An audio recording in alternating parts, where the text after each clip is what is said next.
Ice cream বিক্রির টাকা দিয়ে সিনেমা দেখতে যেতাম, এমন মন্তব্য করেছেন জায়েদ খান। ঈদ মানে খুশি, ঈদ মানে আনন্দ, ঈদ মানেই ধনী গরিব ভেদাভেদ ভুলে পরস্পরকে বুকে টেনে নেওয়ার উজ্জ্বলতম দিন। বছর ঘুরে আবারও এসেছে ঈদ, চারদিকে শুরু হয়েছে খুশি আর আনন্দের বন্যা। এদিকে ঈদকে কেন্দ্র করে দেশের বিনোদন অঙ্গনে লেগেছে আনন্দের ছোঁয়া। অনেকেই প্রিয়জনদের সঙ্গে ঈদ করতে গিয়েছেন নিজেদের গ্রামের বাড়ি, আবার অনেকেই আছেন দেশের বাইরে। সেই কাতারে আছেন ঢাকাই সিনেমার নায়ক জায়েদ খান। জুলাই আগস্ট আন্দোলনের আগে থেকেই মার্কিন যুক্তরাষ্ট্রে অবস্থান করছেন ঢাকাই চলচ্চিত্রের আলোচিত চিত্রনায়ক জায়েদ খান। তবে বাংলাদেশে সরকার পতনের পর মাতৃভূমিতে ফেরার ইচ্ছে থাকার পরও সেটি আর হয়ে ওঠেনি এ নায়কের।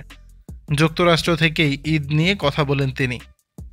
জায়েদ খান বলেন, ঈদের নামাজ পড়ে দেশের পরিচিত এবং সহকর্মীদের অনেকের সঙ্গে ঈদের শুভেচ্ছা বিনিময় করে তাদের সঙ্গে আড্ডা দিয়েই সময় কেটেছে।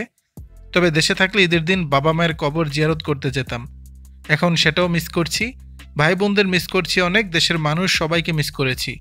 আসলে এখানে ঈদ ফিল হয় না। আমার কাছে ঈদের আনন্দ বলতে বুঝি পিরোজপুর। আমার পিরোজপুরের ঈদ সবচেয়ে বেশি মজার। নামাজ পড়ে এসেই আমরা যে মহল্লা ছিল আদর্শপাড়া, সেখানে বন্ধুরা মিলে আইসক্রিম আর কোমল পানীয় স্টল দিতাম আর স্পিকারে গান বাজাতাম। বিকেলে যারা ঘুরতে বের হতো তাদের জোর করে আইসক্রিম দিয়ে টাকা নিতাম, আর সেই টাকা দিয়ে সিনেমা দেখতে যেতাম। সাইকেল ভাড়া করে সবাই মিলে ঘুরতাম। আগের ঈদ আর এখনকার ঈদের মাঝে আকাশ পাতাল পার্থক্য। এখন অনেক বেশি দায়িত্ব বেড়েছে। শিল্পী হয়ে যাওয়ার পর জীবনটা আরও সংকুচিত হয়ে গেছে। এখন ঈদের আমেজটা আগের মতো পাই না। আমার ভাই বোনের ছেলে মেয়ের দিকে এখন তাকিয়ে থাকি, তাদের লাইফটাই ভালো লাগে।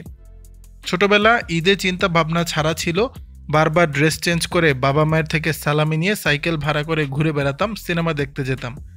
এখন বাবা মা কেউ নেই, সেই আমেজ আর আনন্দও নেই। দর্শক, বিষয়টি নিয়ে আপনাদের মতামত জানাবেন নিচের কমেন্ট বক্স।